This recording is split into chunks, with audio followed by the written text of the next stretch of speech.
Hi friends, इस video में हम सीखेंगे कि गो टू कमांड का यूज़ कैसे करते हैं।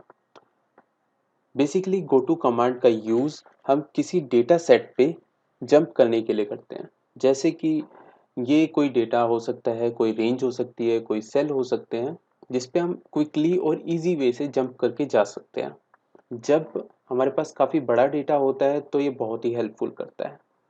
गो टू कमांड कुछ टेक्निक से यूज़ की जाती है। जैसे कि अगर सिर्फ मुझे गो टू कमांड का यूज़ करना है तो मैं फाइंड एंड सेलेक्ट पे, होम के फाइंड एंड सेलेक्ट पे जाऊंगा और यहाँ पे गो टू पे क्लिक करूँगा।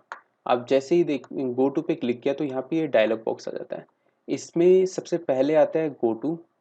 अब गो टू यहाँ पे कुछ रेंज आ रही है। अगर मैं इनमें से किसी रेंज पे सेलेक्ट करता हूँ, जैसे कि अगर मैं कोड पे सेलेक्ट करता हूँ तो क्या इससे होगा, इस कोड पे क्लिक किया और इसके बाद ओके प्रेस किया तो देखिए यहाँ पे मैंने कोड के नाम से ये जो कोड्स का डेटा है तो इनको मैंने नाम दे रखा है कोड। अब आप देखेंगे यहाँ पे अगर मैं नेम पे क्लिक करता हूँ तो नेम पे आ जाता है। यहाँ पे नेम बॉक्स में मैं क्लिक करके भी जा सकता हूँ। सेम यहाँ पे फाइंड एंड सेलेक्ट पे जाके गो टू क्लिक किया और यहाँ पे कोई स्पेसिफिक रेंज भी सेलेक्ट कर सकता हूँ। आप देखेंगे इसके अलावा गो टू कमांड का क्या यूज होता है। Go to command special property वाले डेटा को बहुत जल्दी सेलेक्ट कर लेता है। स्पेशल प्रॉपर्टी क्या हो सकती है कि मेरे पास इस रेंज के अंदर मुझे कुछ स्पेशल प्रॉपर्टी वाले डेटा को ही सेलेक्ट कर। तो गो टू कमांड को यूज करने के लिए सबसे पहले गो टू पे जाना होगा। गो टू पे जाने के लिए हमें कंट्रोल जी यूज करेंगे और इसके बाद special special for special properties click करेंगे इसके ऊपर। और यहाँ पे इस डायलॉग बॉक्स के अंदर काफ़ी सारी प्रॉपर्टी हैं जिसके थ्रू हम अपने डेटा को सिलेक्ट कर सकते हैं। लेट्स सपोज कि मैं चेक करना चाहता हूँ कि कमेंट्स जिसमें हो सिर्फ उसी डेटा को सिलेक्ट करें, तो मैंने कमेंट्स पे क्लिक किया और ओके करूँगा। आप देखेंगे यहाँ पे क्विकली उस सेल को ही सेलेक्ट किया है जहाँ पे कमेंट्स दे रखे हैं। आप देखेंगे मैंने यहाँ कमेंट्स दे रखे हैं कुछ, और मैंने यहाँ पे हाईलाइट भी कर दिया इसको। बट अगर मैं दूसरी प्रॉपर्टी चेक करना चाहूँ तो दूसरी प्रॉपर्टी मेरे पास क्या होगी। दूसरी प्रॉपर्टी है कॉन्स्टेंट्स। कंट्रोल जी स्पेशल और कॉन्स्टेंट्स। कॉन्स्टेंट्स पे क्लिक किया मैंने तो इसके बाद देखिए मेरे पास यहाँ पे नीचे ये चार चेक मार्क जो पहले हाईलाइट नहीं थे अब हाईलाइट होने लगेंगे। आप इसमें से आप कोई भी वैल्यू सेलेक्ट कर लीजिए। लेट सपोज कि मैं सिर्फ नंबर्स को सेलेक्ट करता हूँ तो कंस्टेंट्स में मैंने कंटेंट क्या दिया, नंबर। अब ओके करूँगा तो आप देखेंगे जहाँ जहाँ पे भी पूरी शीट पे नंबर थे वो डेटा सेलेक्ट हो गया। आप सोच रहे होंगे कि ये टोटल्स में जो नंबर हैं ये सेलेक्ट क्यों नहीं है, क्योंकि यहाँ पे फॉर्मूला लगा हुआ है तो इस वजह से ये डेटा सेलेक्ट नहीं हुआ।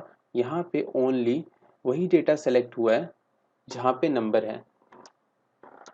ये पूरी शीट पे डेटा सेलेक्ट हुआ। बट अगर आप चाहें तो इस स्पेसिफिक रेंज के अंदर भी कंट्रोल जी इसके बाद स्पेशल और कंस्टेंट्स और इसके बाद नंबर्स को सेलेक्ट कर सकते हैं और ओके कर सकते हैं। जो नंबर्स इस रेंज के अंदर होंगे सिर्फ उन्हीं को सेलेक्ट करेगा। सेम इसी तरीके से कंट्रोल जी और इसके बाद अगर आपको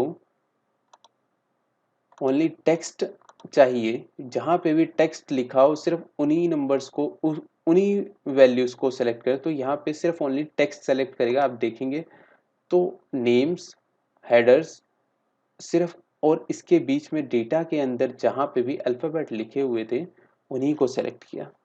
आप सोच रहे होंगे कि यहाँ पे नोट ओके पे क्यों नहीं किया, क्योंकि ये भी फॉर्मूला है इस वजह से इनको अभी तक इसने सेलेक्ट नहीं किया। इसके अलावा अगला पॉइंट आता है कंट्रोल जी मैंने किया स्पेशल, और इसके बाद फॉर्मूला। फॉर्मूला पे जैसे ही क्लिक करूंगा तो यहाँ पे जो भी नंबर्स फॉर्मूला के थ्रू आएंगे, यानी जो भी नंबर फॉर्मूला के थ्रू आएंगे सिर्फ वही सेलेक्ट करेगा। आप देखेंगे कि सिर्फ यही नंबर सेलेक्ट किए हैं जिसमें फॉर्मूला से रिजल्ट आ रहा है और नंबर में कन्वर्ट हो रहा है।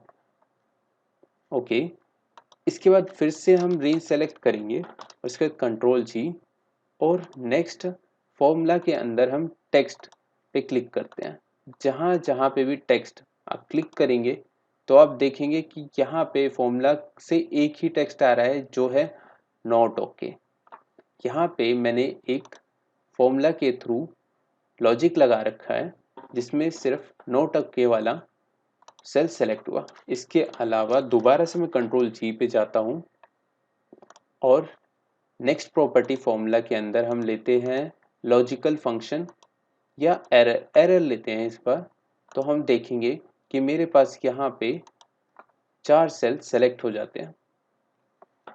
इसके अलावा अब हम आते हैं नेक्स्ट प्रॉपर्टी, क्या सेलेक्ट करते हैं हम, स्पेशल में जाएंगे और इसके बाद ब्लैंक। इस डेटा के अंदर जो भी ब्लैंक सेल हो सिर्फ उन्हीं को सेलेक्ट करें। तो जैसे ही ब्लैंक पे क्लिक करूंगा, ओके किया मैंने यहाँ पे, और आप देखेंगे कि ये सिर्फ उन्हीं प्रॉपर्टीज को सेलेक्ट किया जिसमें कोई डेटा नहीं है, यानी जो सेल ब्लैंक है।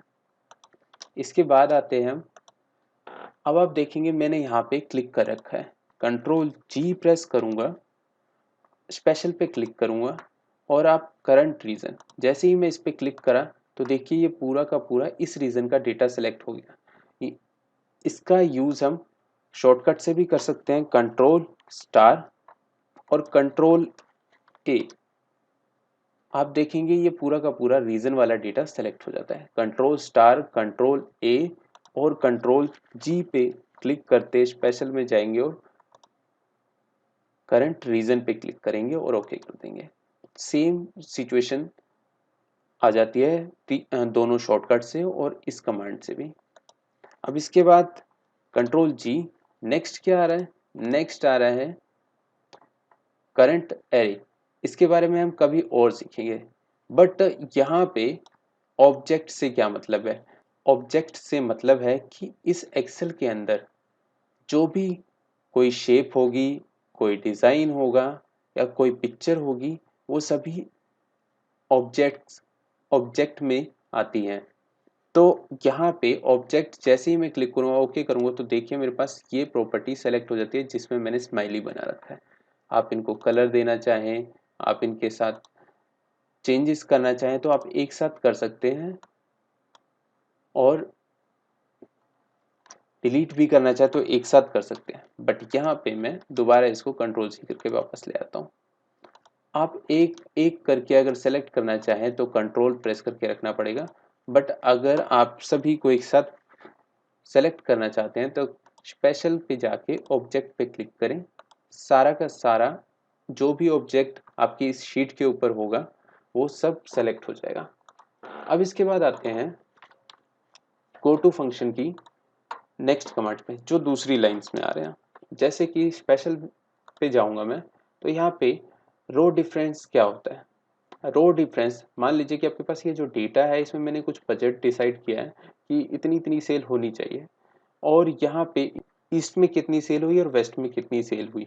अब यहाँ पे जो भी डिफरेंस जिस पर्टिकुलर कोड्स में आए, यानी ये जो कोड है ये हमारे प्रोडक्ट के कोड है, तो जिसमें भी प्रॉब्लम आएगी तो ये उसे हाईलाइट कर देगा। इस डेटा को सेलेक्ट करते हैं,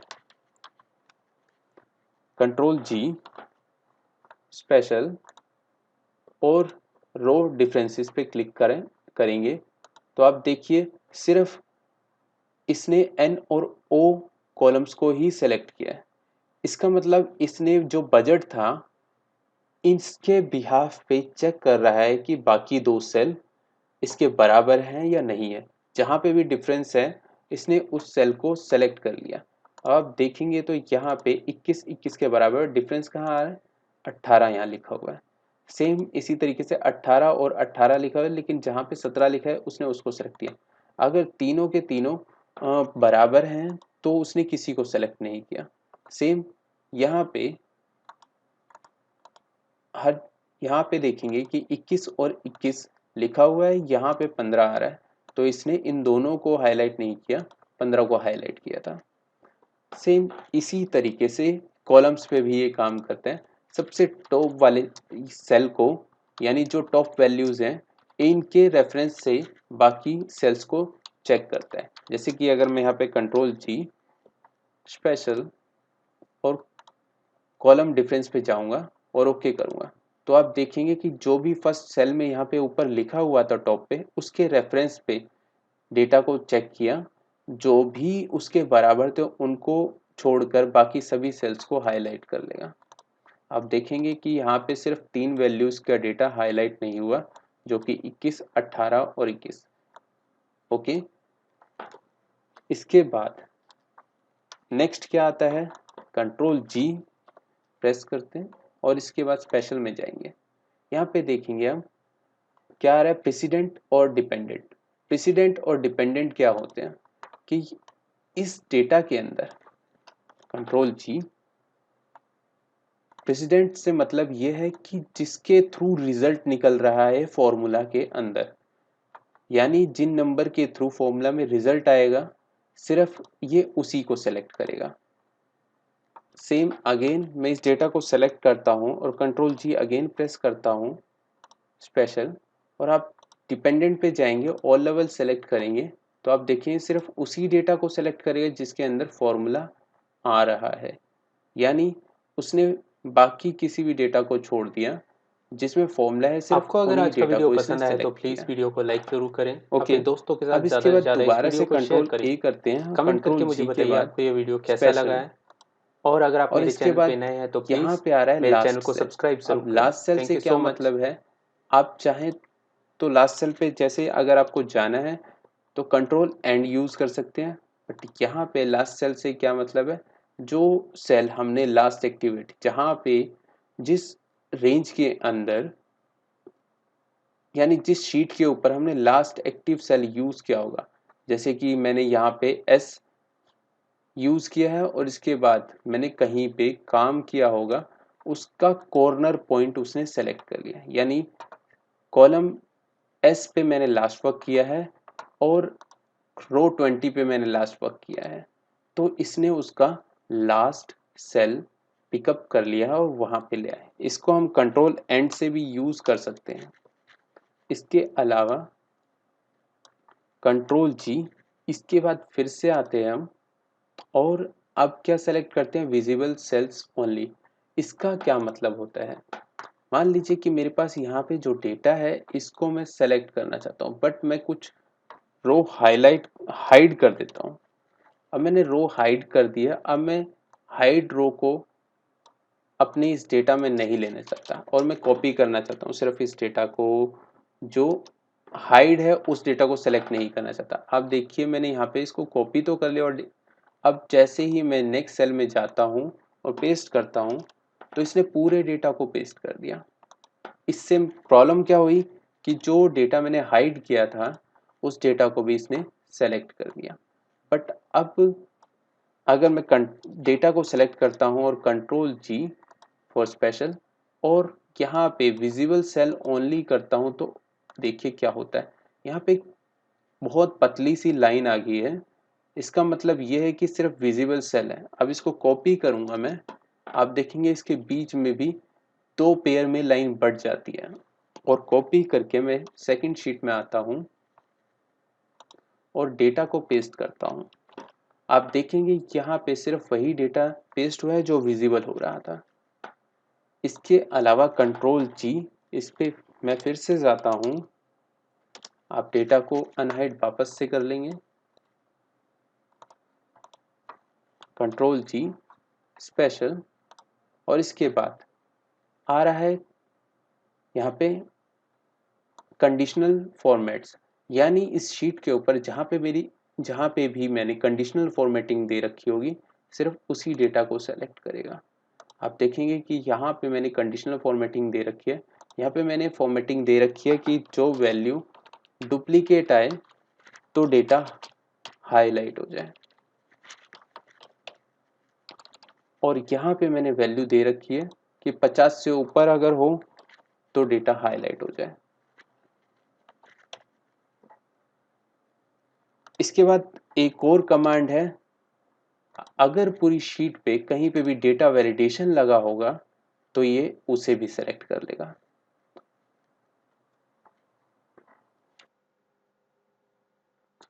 आपको अगर आज का वीडियो पसंद आया तो प्लीज़ वीडियो को लाइक ज़रूर करें, अपने दोस्तों के साथ ज़्यादा से ज़्यादा इस वीडियो को शेयर करें। कमेंट करके मुझे बताइए आपको ये वीडियो कैसा लगा है, और अगर आप मेरे चैनल पे नए हैं तो प्लीज़ मेरे चैनल को सब्सक्राइब ज़रूर करें। Thank you so much.